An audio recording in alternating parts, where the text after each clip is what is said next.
할렐루야. 잠자신 주님의 은총과 평화가 우리 가운데 늘 함께 계시기를 간절히 축원합니다. 세상에 우리에게 끊임없이 하는 말이 있습니다. 여러분 TV만 펴도 우리가 거의 매일 듣는 소리가 있는데 마치 오늘 세상 사람들 모두 다 이쯤은 하고 사는 것처럼, 그리고 당신도 이렇게 한번 살아보라고 허무한 신화, 무한생산하며 우리들의 마음과 우리들의 귀와 우리의 영혼을 어지럽히고 있습니다. 끊임없이 말하는 그것은 성실하게 살면 누구나 이렇게 살 수 있을 것이다. 그러나 여러분, 정직하게 땀 흘리는 사람들은 모두 다 알고 있습니다. 삶이라는 것이 그런 식으로 내 뜻대로 되지 않을 뿐더러 오히려 도무지 설명할 수 없는 일들이 가득 차 있다는 것 말이죠.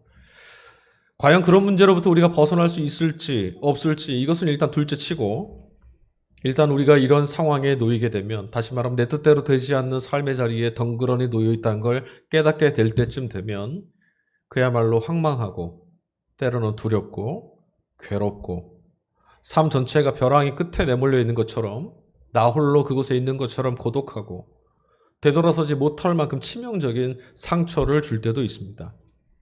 문제는 살아있는 한 이런 일들이 끊임없이 일어난다는 것이고, 이런 일이 누구에게나 찾아오고 있다는 거죠.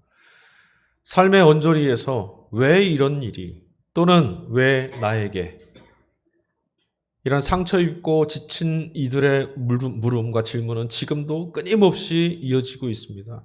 어쩌면 오늘 이 예배의 자리에 참여한 우리에게도 이런 물음이 흔적처럼 상처처럼 남아 있는지도 모르겠습니다. 모쪼록 바라기는 그런 물음 가운데 오늘 이 예배가 마쳐질 때쯤 하나님이 계시니, 주님이 함께 계시니 라고 하는 답을 찾아갈 수 있기를 주의 이름으로 간절히 축원합니다.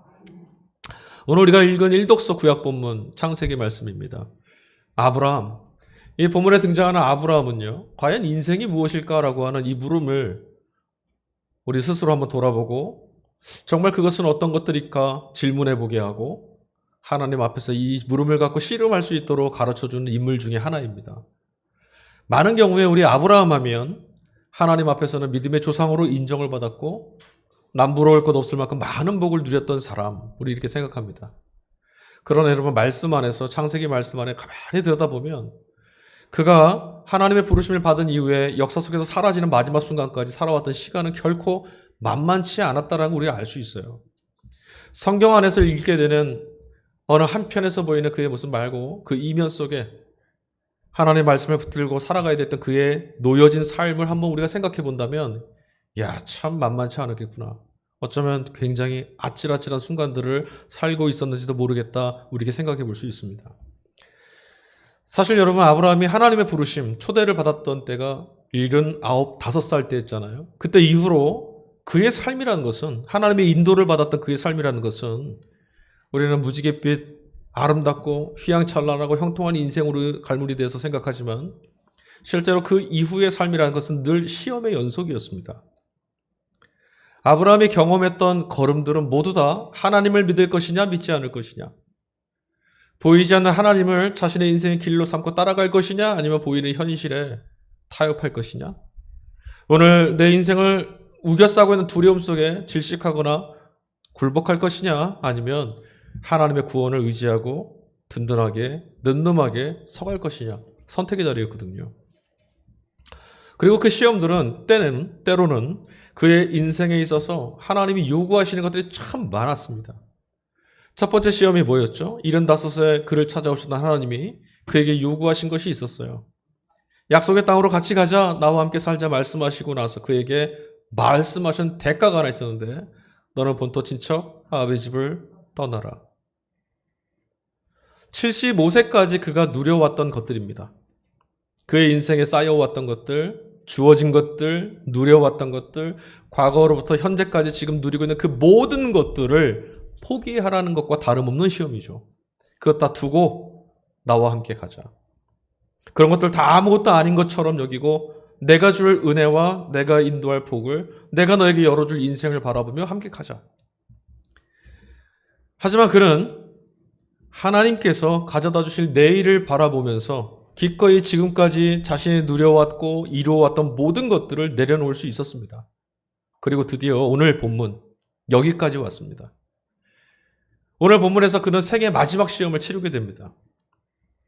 하지만 이 오늘의 시험은 그동안 그가 경험해 왔던 것들하고는 질적으로 다릅니다. 100세에 얻었던 아들 이삭을 바치라는 거였습니다. 우리 지난주에 말씀 같이 읽었잖아요. 100세에 얻은 아들. 여러분, 아들 이삭을 내놓아라 하는 하나님의 말씀을 그냥 목사가 되라거나 선교사가 되라거나 이런 차원으로 읽으시면 곤란합니다.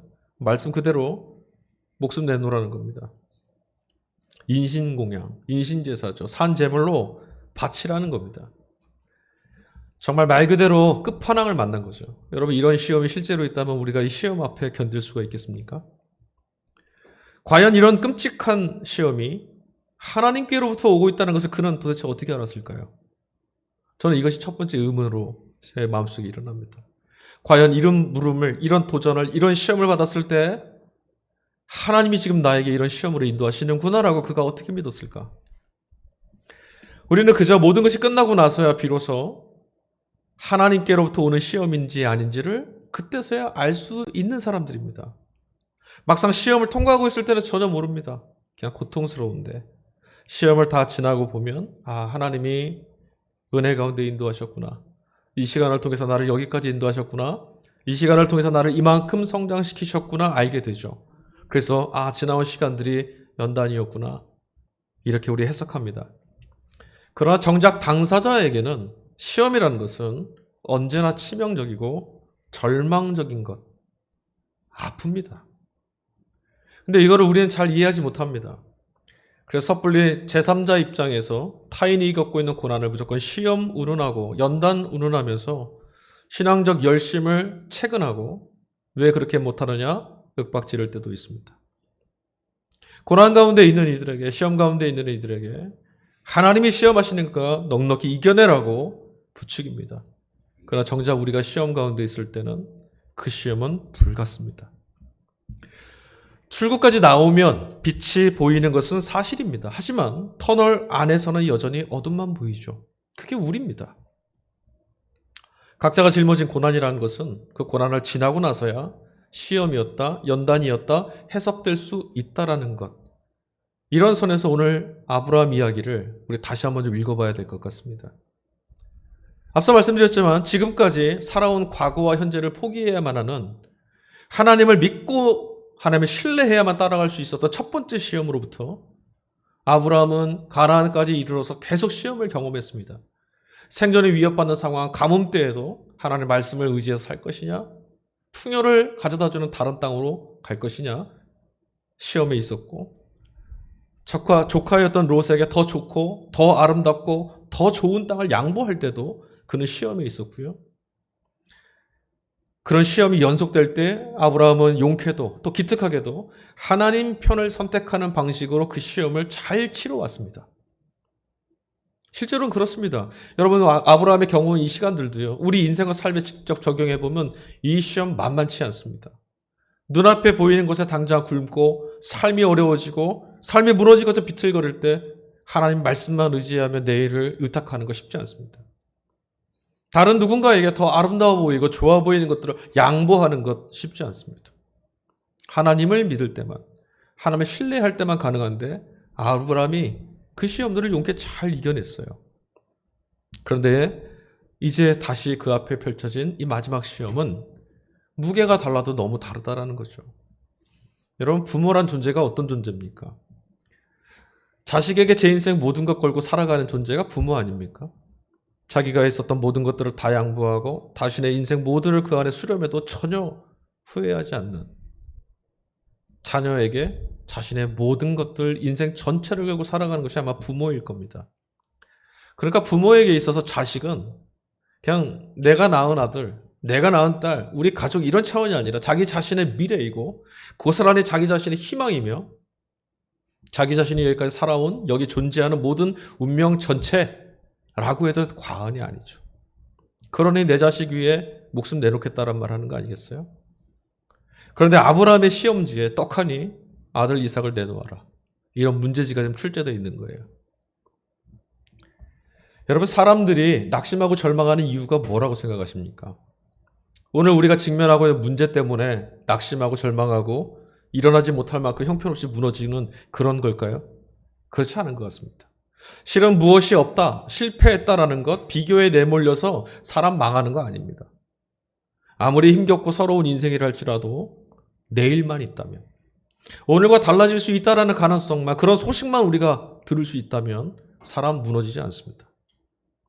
그러나 인간은 아무것도 나아질 것처럼 보이지 않을 때, 오늘 너머로 내가 나아갈 수 없다라고 하는 절망에 파묻혀 있을 때, 그러니까 고스란히 희망을 잃어버린 순간이면 누구라도 속절없이 무너질 수밖에 없습니다. 그래서 우리에게 하나님이 필요한 거죠. 아브라함에게 이삭은 그동안 그가 살아왔던 모든 시간들, 그 시간 안에 맺혀있던 실패, 아쉬움, 후회, 낭비처럼 보였을지도 모를 제 인생 전체, 선택과 자기가 결정했던 그 수많은 걸음들, 모든 시간들이 사실은 의미 있었고 귀한 것이었으며 아름다웠던 것이다 라고 하는 보증과도 같은 거예요. 그리고 자신의 미래, 자신의 운명 전체이죠.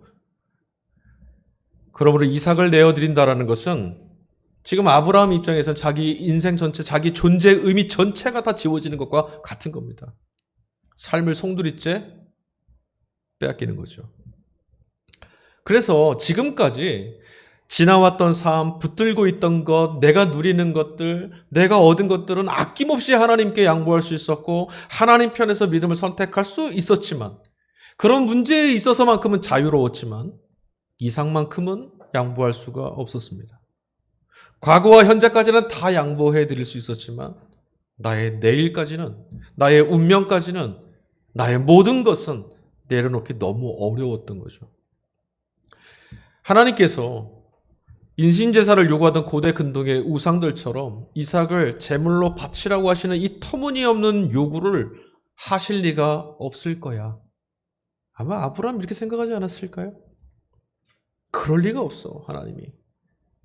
그러니 하나님을 향한 신앙심 때문에 내가 지금 정신이 나가서 환청을 듣는지도 모르겠다. 아니면 지금 악마가 나를 기만하고 속여서 시험에 무너지도록 나를 유혹하고 있는 것인지도 모르겠다. 이런 생각하지 않았을까? 여러분은 어떠십니까? 저는 아마 제 마음속에, 제 귀에 이런 음성이 들렸다면, 이런 이야기들 속에서 혼란해야 할 것 같아요. 대체 이 시험이 어디로부터 온 걸까요? 혹시 아들 이삭의 생명을 걸어야 할 만큼 이러지도 못하고 저러지도 못할 어떤 사건에, 인생에 아주 중차대한 어떤 사건에 지금 휘말려 있었던 것은 아닐까? 사흘 길을 걸어오는 동안 모리아산까지 가는 그 걸음 가운데 아브라함의 심정이 어떠했을까 생각해 봤습니다. 하나님께서 이삭을 바치라고 요구하신 것, 그게 어떻게 듣게 됐는지 그 연유는 우리가 자세히 알 수 없어요. 정말 육성으로 들린 것인지, 아니면 정말 하나님이 말씀하신 게 분명하다고 하는 어떤 사인을 얻은 것인지, 아니면 혹시 모른다고 하는 앞서 제가 말씀드린 것처럼 번민 가운데 왔는지 자세히는 알 수 없지만, 분명 그에게 이 사흘 길은 지금까지 살아왔던 모든 시간보다 더 고통스러웠을 거고, 출구조차 보이지 않는 아주 무질서하고 혼돈으로 가득 차 있는 상황에 떨어져 있던 시간이었으면 분명할 겁니다. 아무리 몸부림쳐도 답을 찾을 수 없습니다. 왜 내게 이런 상황이 펼쳐졌을까? 하나님이 내 앞에 왜 이런 시험의 자리를 가져다 주셨을까? 납득도 되지 않았을 겁니다. 그러니 자꾸만 억울하고 숨이 막히죠. 그래서 아마도 사흘길 내내 답을 찾고 질문하다가 결국 이 질문만 계속하지 않았겠어요? 왜 하나님 나에게? 하지만 여러분, 이렇게 한번 가정해 봤으면 좋겠습니다. 말씀을 때 이런 생각이 들더라고요. 만약에 하나님 아브라함에게 그리고 이삭에게 오늘 이 시험을 하나님이 요구하지 않으셨다라면 그들의 인생이 어떻게 됐을까? 또 만약 이날 아브라함이 그 시험에서 실패했다면 하나님이 그를 어떻게 대하셨을까? 납득할 수 없고 설명할 수 없는 시험이라는 것이 늘상 우리를 찾아오죠. 우리 개개인이 직면하는 인생에 설명 안 되는 것들이 훨씬 많을 겁니다.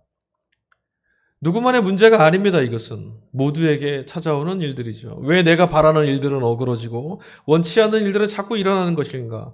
왜 이런 일들은 나에게만 일어나는 것인지 속 시원하게 대답해 줄 수 있는 일은 사실 없습니다.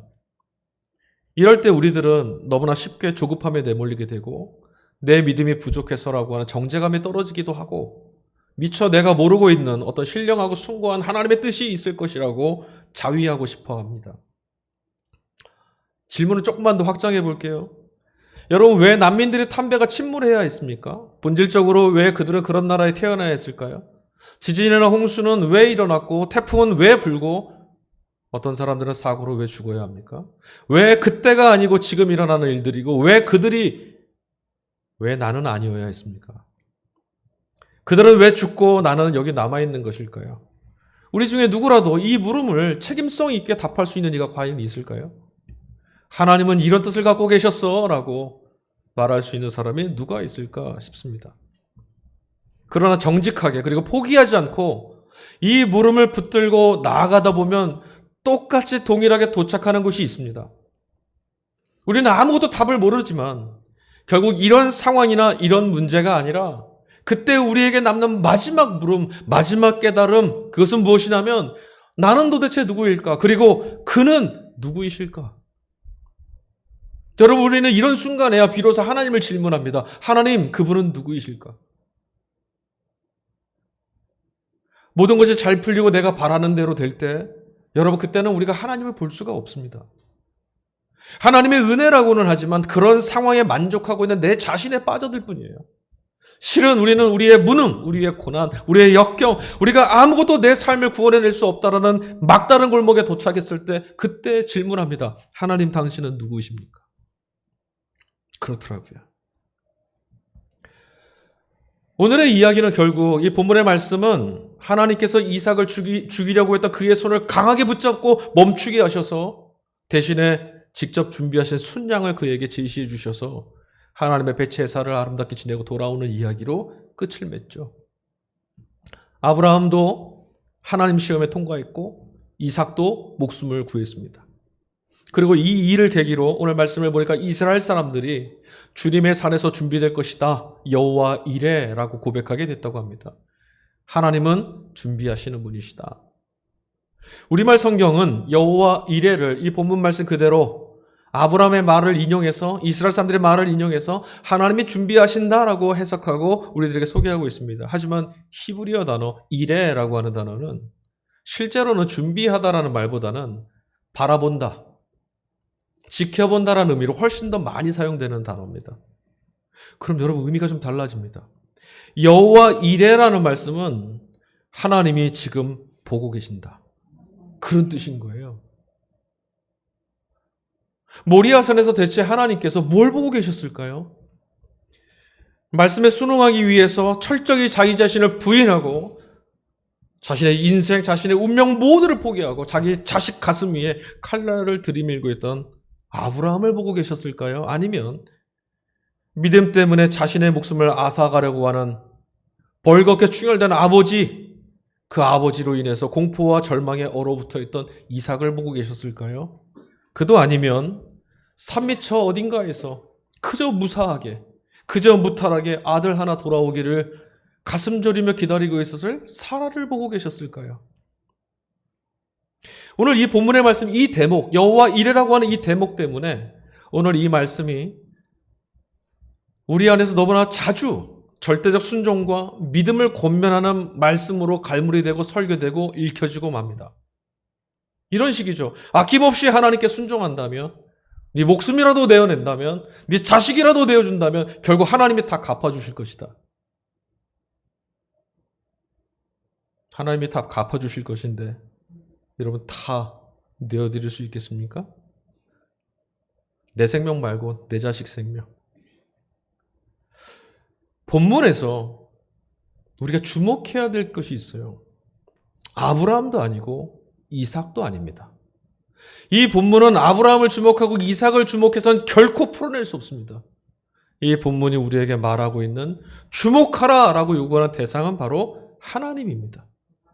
하나님은 누구이시냐라는 거죠. 자식을 내어주는 순종이라는 것, 여러분 누구나 할 수 있는 일 아니죠. 그럴 뿐만 아니라 누구도 할 수 없습니다. 그런 방식으로 드러나 있는 이 상황, 이 처참한 상황을 그런 방식으로는 해결할 수 없습니다.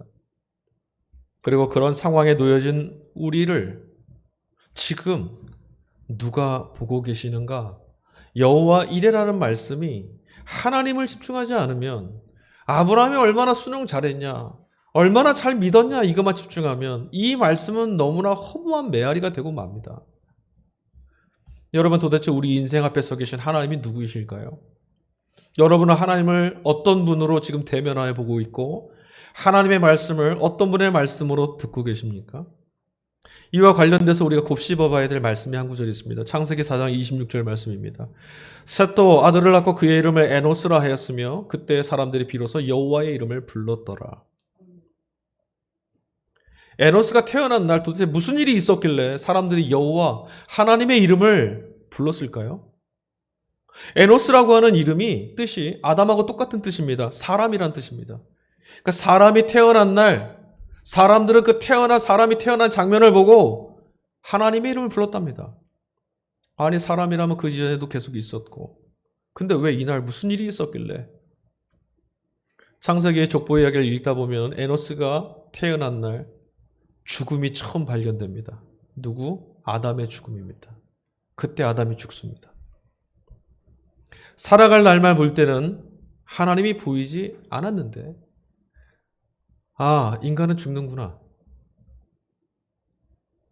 자신이 죽는 존재라는 걸 깨달은 순간, 목격한 순간 하나님이 보이기 시작했습니다. 내 생명 밖에 계신 분. 그렇습니다, 여러분. 고난과 역경이라는 것.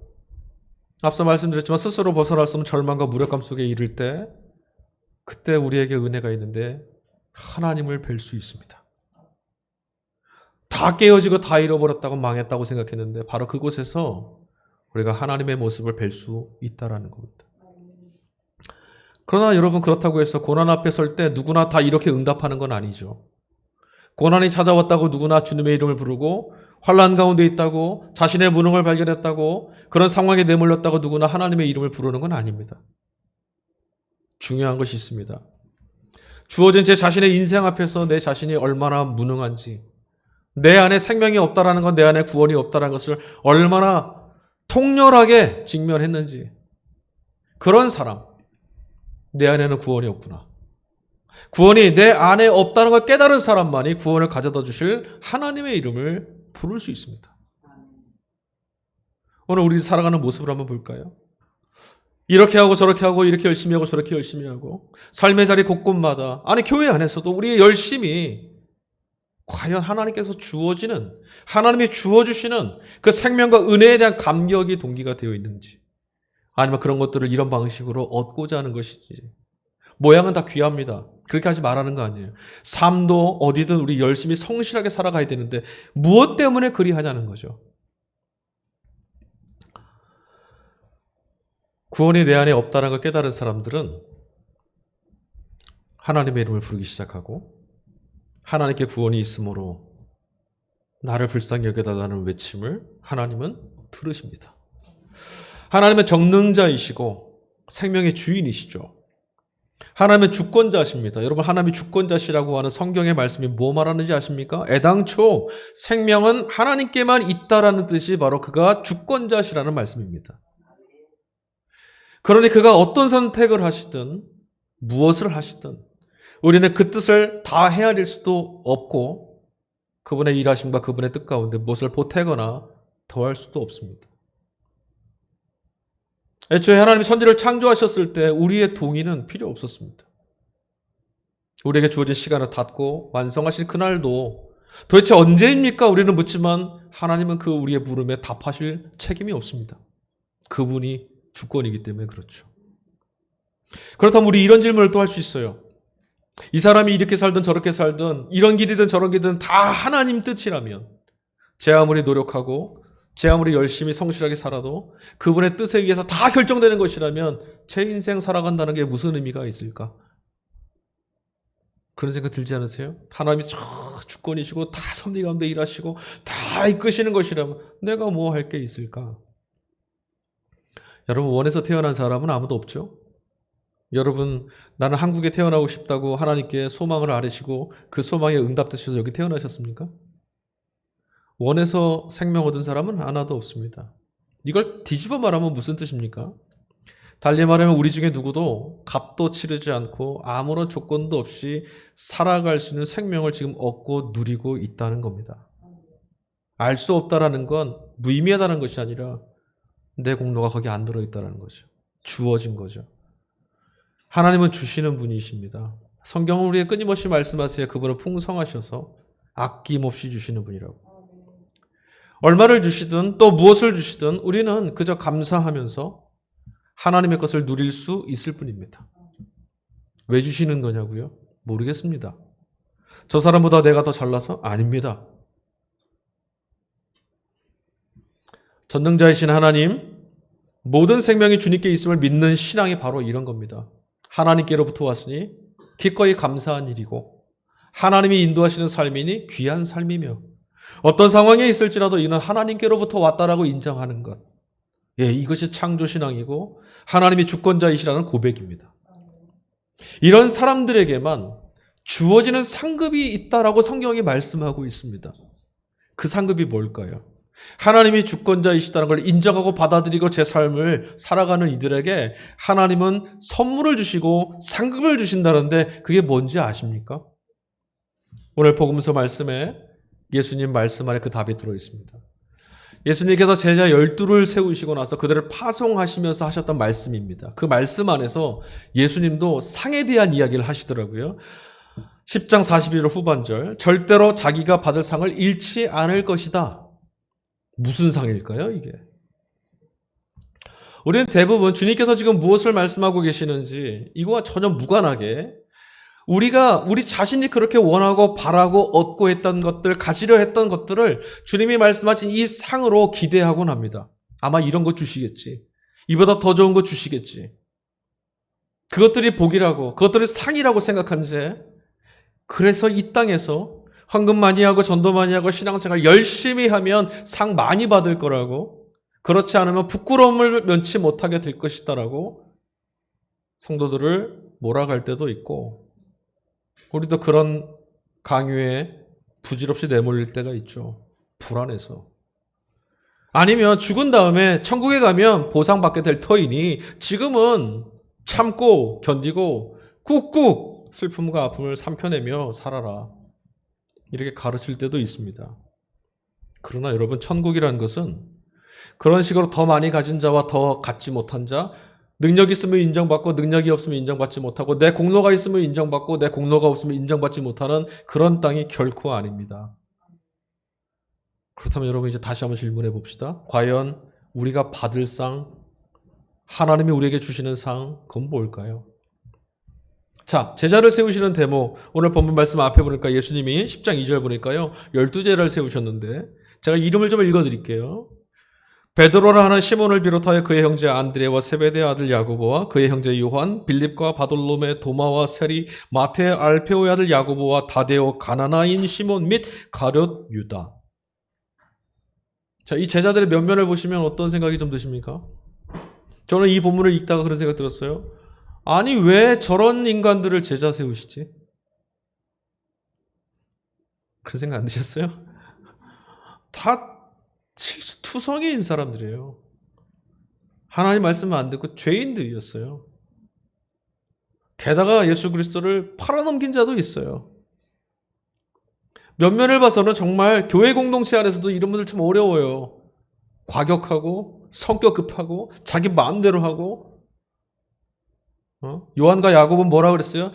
벼락이라도 쳐서 말이야, 저들 심판할까요? 근데 예수님이 이들을 제자로 부르셨어요. 저는 이 본문을 읽을 때마다 그런 생각했거든요.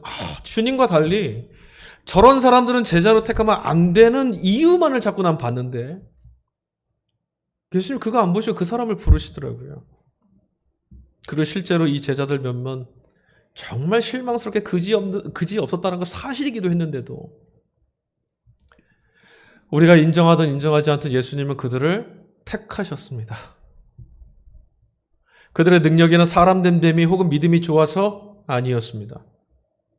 주님이 그냥 그들을 택하셨습니다.